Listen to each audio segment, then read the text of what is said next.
Bonjour à tous les amis, c'est mon prof de conduite. Comme vous le savez, notre objectif c'est votre réussite. Donc cette fois-ci, je vais vous faire une nouvelle vidéo. Cette nouvelle vidéo, c'est pour vous expliquer comment fonctionne la boîte de vitesse en automatique. Alors bien entendu, avant d'avoir regardé cette vidéo, vous avez déjà regardé la vidéo sur le volant pour vous expliquer comment fonctionne le volant et la trajectoire, la position des mains et ainsi de suite.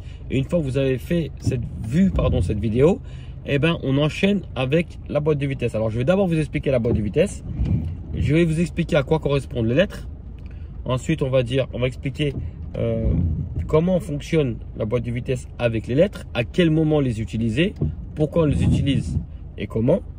Et ensuite, j'expliquerai un petit peu les dangers de la boîte de vitesse si jamais on se trompe ou si jamais on a oublié d'appuyer sur l'une ou l'autre pédale. D'accord?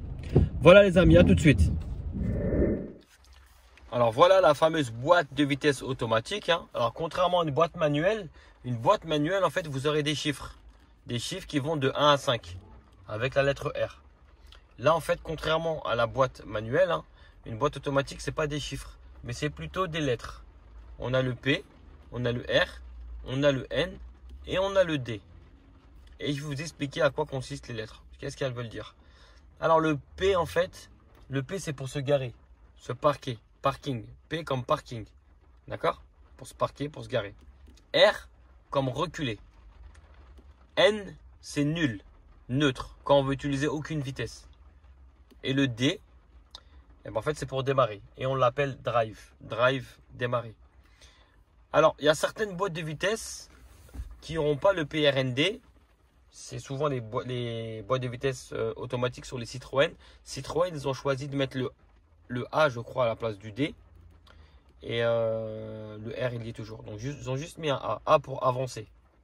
D'accord? Sinon, la plupart des boîtes de vitesse, automatiques, ça sera tous la même chose. PRND. On récapitule. P pour parking. R pour reculer. N, quand j'ai envie d'utiliser ni le R ni le D, je veux ni reculer ni démarrer. Et le D pour démarrer. D'accord? Voilà pour les lettres. Alors, à côté, on a un M. Il n'est pas dans tous les véhicules, mais je vais quand même vous le montrer. Le M, en fait, c'est pour revenir en manuel, en séquentiel. On peut revenir en manuel et au lieu d'avoir des lettres, les chiffres vont apparaître. Et je vais vous le montrer tout de suite. Alors que maintenant qu'on a expliqué à quoi correspondent les lettres, que vous avez bien vu les lettres, ici, alors si les lettres sont effacées, ça peut arriver à force de mettre les mains, ça s'efface sur certains véhicules. Ils ont remis les lettres ici. Là. Je ne sais pas si vous les voyez, ils les ont reproduits un peu ici. Pour qu'on puisse les repérer. Ils sont toujours dans le même ordre. Mais on a une sécurité supplémentaire, c'est sur le tableau de bord. Vous voyez ici la lettre P, la lettre elle apparaîtra toujours sur le tableau de bord. Donc quand je suis sur le P, elle apparaît. Je vais mettre la lettre R, il va apparaître. Je vais mettre le N, il va apparaître. Et je vais mettre le D, et il va apparaître aussi. D'accord? Toutes les vitesses, elles apparaissent tout le temps sur le tableau de bord. C'est une sécurité supplémentaire pour savoir à quelle vitesse on est parce que comme ceux qui conduisaient la boîte manuelle, on va vous demander de ne pas regarder la boîte de vitesse. Quand on la manipule, on ne la regarde pas. On regarde ici, écran sur le tableau de bord. Ça nous permet d'avoir une meilleure visibilité vers l'avant, vers là où on va circuler avec le véhicule. Et quand on se met sur la lettre D, donc vous allez voir que je vais mettre sur la lettre D, c'est la plus basse.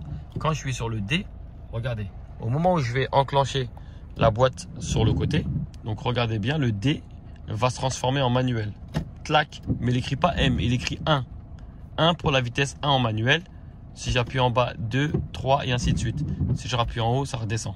D'accord? C'est pas grave, si jamais ça vous est arrivé et que vous êtes arrivé en manuel sans le faire exprès parce que par stress vous avez posé la main sur la boîte, il suffit tout simplement de la reposer sur le côté. D'accord les amis? Voilà comment faire pour passer de la manuelle à l'automatique. On a juste à la repousser sur le D. Vous regardez, le D il est juste à sa droite. Il suffit juste de le repousser. Donc maintenant qu'on a appris à quoi servent les lettres, je vais vous montrer comment on utilise la boîte de vitesse. Son utilisation, elle est simple. Quand vous récupérez une boîte automatique, elle sera tout le temps garée, elle sera tout le temps parquée. Donc elle sera tout le temps sur la lettre P. Il suffira de regarder ici et elle sera sur la lettre P. Et moi j'aurais besoin de la mettre sur D. Et parce que j'aurais envie de démarrer par exemple. Donc si j'ai envie de peut-être reculer, mais pour l'instant moi je vais vous montrer comment on fait pour la démarrer directement. Donc si j'ai envie d'aller sur D drive démarrer, j'ai beau tirer la manette, la boîte de vitesse, elle ne fonctionnera pas du tout. Elle ne se décollera pas et le D ne s'enclenchera pas. Pour pouvoir déclencher mon D, en fait, il y a une petite sécurité que je vais vous montrer. Elle est ici, la sécurité. C'est cette petite gâchette là. Tant que vous... Alors, moi, la gâchette, elle est ici. Des fois, ça peut être un bouton sur le côté. Peu importe. Mais moi, c'est une gâchette qui est là. Et si vous n'appuyez pas sur la gâchette, eh ben, le P ne se débloque pas. Donc, je vais la mettre en position N. Donc, regardez, je suis en P.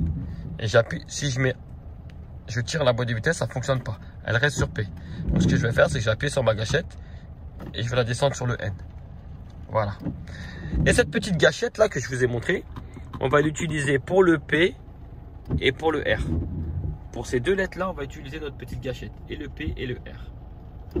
Et là, vous allez me dire, oui, mais moi, je vais oublier quand je vais utiliser mon D. C'est pas grave. Vous pouvez utiliser la gâchette sur toutes les vitesses, c'est pas un problème.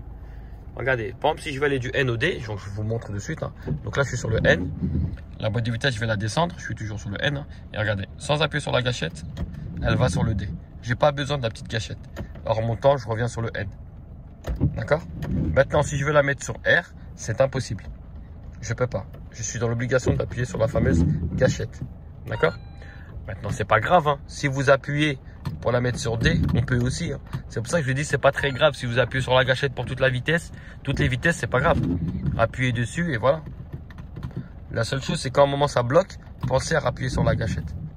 D'accord? Donc ça, c'est pour la petite sécurité du P, quand vous êtes en P, sur parking. Deuxième élément important, quand vous êtes sur P et que vous voulez la descendre sur drive ou sur neutre, nul, ben en fait, moi tout à l'heure j'avais appuyé sur la pédale de frein, c'est pour ça que vous ne la voyez pas. Mais regardez, il y a une petite pédale de frein là. Et quand j'appuie sur ma pédale de frein, hop, c'est la grosse pédale du milieu, le voyant disparaît. Quand je lâche, il apparaît. Quand j'appuie, il disparaît. Quand je lâche, il apparaît. Donc moi, pour pouvoir débloquer mon D, il suffit juste d'appuyer sur ma pédale de frein. Et regardez, je veux la descendre. Hop, voilà. P, j'appuie sur mon frein et je peux descendre sur N ou D. D'accord? N ou D. Si je n'appuie pas sur ma pédale de frein, même si j'appuie sur ma gâchette, c'est impossible de descendre la vitesse. J'ai une sécurité. On me demande d'appuyer sur la pédale de frein. Hop, j'appuie, gâchette et D ou N. Alors lui, il vous oblige à appuyer sur la pédale de frein. Il vous oblige à appuyer sur la pédale de frein pour débloquer le P. D'accord? Lui, il vous oblige à appuyer sur la pédale de frein tout le temps pour débloquer le D. Moi, par sécurité, je vais vous demander systématiquement d'appuyer sur la pédale de frein à chaque fois que vous devez passer une vitesse. Et je vais vous expliquer après pourquoi. Donc, je vais vous demander systématiquement, à chaque fois que vous passez une vitesse, d'appuyer sur la pédale de frein. Je vous explique pourquoi. Alors, pourquoi il est très important de garder la pédale de frein quand on la met sur démarrer, sur drive ou démarrer? Pourquoi c'est très important? Regardez, si jamais je n'appuie pas sur la pédale de frein et que je mets mon D, et bien regardez mon véhicule, il avance directement. Je ne sais pas si vous voyez la route. Voilà, il avance directement. Et là, c'est trop dangereux en fait. C'est très dangereux. Je risque de percuter un véhicule devant moi ou autre. D'accord? Et la voiture, en fait, elle ne s'arrêtera jamais. Jamais, jamais, jamais. C'est impossible. Elle restera à peu près, bon, je vais arrondir à 10, hein, mais elle restera entre 7, 8, 9 à peu près. Et elle ne s'arrêtera jamais. Pourtant, je ne touche à rien du tout, hein, aucune pédale. Mais la voiture ne s'arrêtera jamais, jamais, jamais, jamais, jamais. Pour l'arrêter, je dois rester appuyé sur la pédale de frein. D'accord?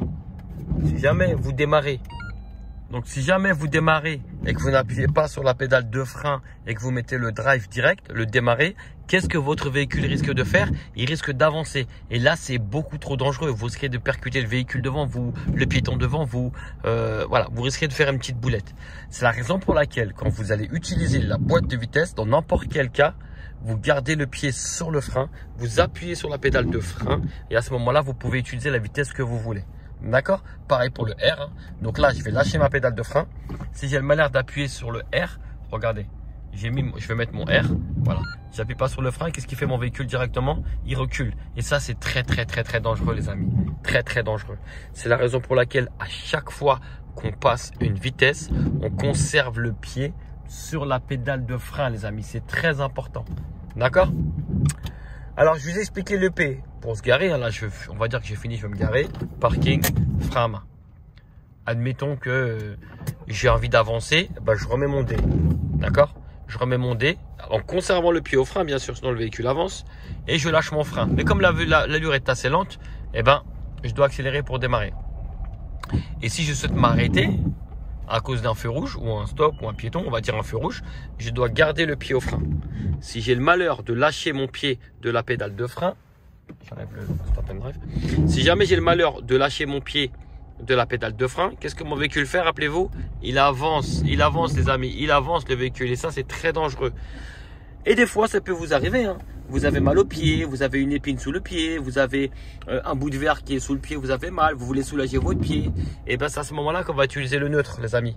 Le neutre, c'est quand on veut soulager le pied. Donc regardez bien, je vais mettre mon N, voilà. Et là je peux lâcher mon pied de la pédale de frein. Et mon véhicule n'avancera pas. D'accord? Quand je suis en neutre, c'est quand je veux ni avancer, ni reculer. Je veux rester stable, mais j'ai pas envie de conserver le pied au frein parce que j'ai mal au pied. Pour soulager mon pied, ben, il suffit de mettre la lettre N. Alors moi, personnellement, je n'utilise presque jamais le N. Jamais. Je préfère garder mon pied au frein, mettre le D et garder le pied au frein. Comme ça, quand mon feu est vert ou quand j'ai besoin d'y aller, j'ai juste à lâcher le frein et accélérer et ça va beaucoup plus vite pour démarrer. D'accord? Mais ça, on le verra dans une autre vidéo pour démarrer et s'arrêter. Je vous expliquerai comment on démarre, comment on s'arrête rapidement. D'accord? Donc, on récapitule ce qu'on a vu ensemble. On a vu qu'une boîte automatique, elle avait des lettres P, R, N, D. P pour parking, R pour reculer, N pour nul, neutre, c'est équivaut au point mort, et le D pour démarrer. On a expliqué qu'il y avait une gâchette, que je devais utiliser la gâchette pour le P et pour le R. Si je veux, je peux l'utiliser pour toutes les vitesses, c'est pas un problème. Il y a écrit ici quelle vitesse je suis à chaque fois, pour éviter d'être perdu. Pour débloquer mon P, je suis dans l'obligation d'appuyer sur mon frein. Mais par mesure de sécurité, à chaque fois qu'on passe une vitesse, on va garder le pied au frein. Pourquoi? Parce que si on est en N et qu'on place le D sans mettre le pied au frein, bah, le véhicule avance. Et c'est trop dangereux, on risque un accident. Donc à chaque fois qu'on passe les vitesses, on garde le pied sur la pédale de frein. Maintenant, ça peut arriver que vous soyez en M pendant que vous roulez, c'est pas très grave, vous la repoussez pour la mettre sur le D. Je vous montre ça tout de suite. Donc supposons que je suis en train de rouler dans une rue, là je suis dans la rue Pavénère, donc je roule à peu près à 30. Supposons que la boîte de vitesse, sans faire exprès, j'ai posé la main dessus et j'ai basculé en chiffre, en troisième par exemple, là comme vous le voyez, c'est pas grave. Il suffit juste de basculer la boîte sur le côté. Hop, il revient en D automatiquement. D'accord les amis? Voilà pour les vidéos de mon prof de conduite. Voilà comment fonctionne la boîte automatique. Si vous avez la moindre question les amis, n'hésitez pas. N'hésitez pas à nous poser les questions. On a tous les réseaux sociaux disponibles. Snapchat, Instagram, Facebook, TikTok, tout ce que vous voulez. Et tous les liens des réseaux sont en dessous. Et même si vous ne faites pas partie de notre auto-école, n'hésitez pas à nous poser les questions. On est là pour vous aider. D'accord les amis? Bon courage à tous. Comme vous le savez, notre objectif c'est votre réussite. C'est comme ça que ça se passe, c'est mon prof de conduite.